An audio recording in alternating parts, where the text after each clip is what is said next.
Welcome to The Last Breakfast. Please enjoy the video. You'll start by confirming your Pixel 6a is unlocked and that your carrier supports eSIM. This avoids activation headaches. Once done, insert the physical nanoSIM into the tray and keep the eSIM QR code or activation details handy. Now open Settings, tap Network and Internet, then SIMs. Choose Add Carrier and follow carrier prompts to scan a QR or enter code. This initializes both lines, so your phone can manage two active profiles.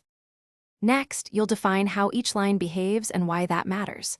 Go to SIM settings and set the default line for mobile data, calls, and SMS, because defaults determine billing and connectivity priority.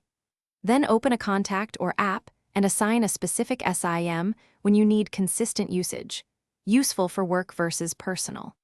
Also check APN and roaming options for each line so data works internationally. These steps prevent dropped connections and unexpected charges. Finally, verify everything.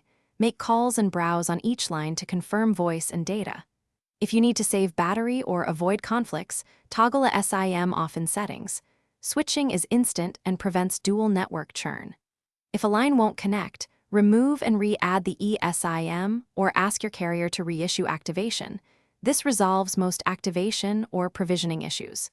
If data fails, reset APNs and reboot. That usually restores full service fast. Thanks for watching. If this was helpful, leave a like and consider subscribing. See you next time.